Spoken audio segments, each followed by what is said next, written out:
రాష్ట్రంలో గత ప్రభుత్వంలో వైఎస్ జగన్మోహన్ రెడ్డి గారి యొక్క ముఖ్యమంత్రిగా ఆయన నాయకత్వంలో మరి వైఎస్ రాజశేఖర రెడ్డి గారి యొక్క ఆశయాలకు అనుగుణంగా పేదలందరికీ కూడా వైద్య సౌకర్యాలు వైద్య విద్యని అందించాలనే దృక్పథంతో మరి 17 మెడికల్ కాలేజీలని ఈ ఆంధ్ర రాష్ట్రానికి శాంక్షన్ చేయించడం జరిగింది.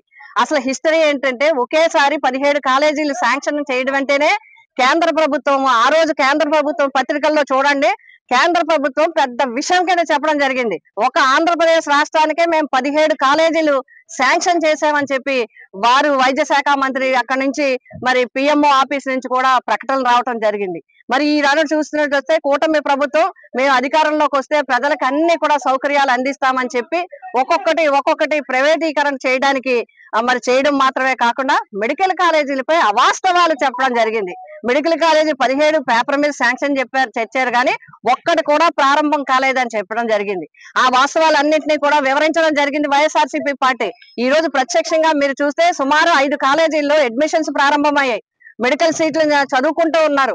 అంతేకాకుండా మిగతా కాలేజీలు వివిధ దశల్లో కూడా ముందుకు రావడం జరిగింది. పులివెందుల మెడికల్ కాలేజీ పూర్తిగా సంపూర్ణమయ్యి పూర్తిగా అన్ని దశల్లోనే పూర్తయిన తర్వాత మరి కేంద్ర మెడికల్ కౌన్సిల్ నుంచి కూడా అడ్మిషన్స్ కి పర్మిషన్ ఇస్తే ఈ గవర్నమెంట్ వచ్చిన వెంటనే మాకు అడ్మిషన్స్ అవసరం లేదు అని చెప్పి రాయటం అనేది నిజంగా దుర్మార్గమైన విషయం, ప్రజల్ని అన్యాయం చేయడం అనే విషయం.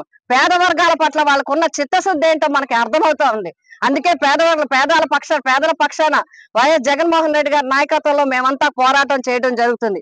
ఒకటే డిమాండ్ చేస్తున్నారు వైఎస్ఆర్సీపీ పార్టీ తరఫున, మెడికల్ కాలేజీ ప్రైవేటీకరణ తక్షణం జీవోని రద్దు చేయాలి, మెడికల్ కాలేజీ ప్రభుత్వ పర్యవేక్షణలోనే పూర్తి చేయాలి, పేద బడుగు బలహీన వర్గాల యొక్క మెడికల్ విద్యార్థులకి వైద్య విద్యార్థులందరికీ కూడా ఇక్కడ అడ్మిషన్స్ కలిగేలా చేయాలి.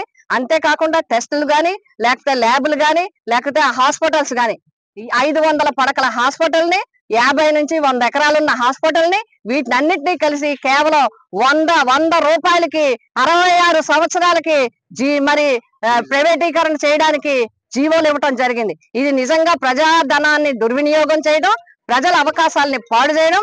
దీన్ని మేమందరం తీవ్రంగా నిరసిస్తూ ఖండిస్తూ ఉన్నాం. ఈ రోజు రాష్ట్ర వ్యాప్తంగా మా జగన్మోహన్ రెడ్డి గారు 17 కాలేజీల దగ్గర ఈ నిరసన కార్యక్రమాన్ని తెలియజేయాలి.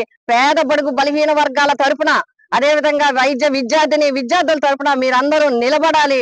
ప్రైవేట్ కాలేజీల జీవో రద్దు చేసే విధంగా అందరూ కూడా పోరాటం చేయాలని చెప్పారు.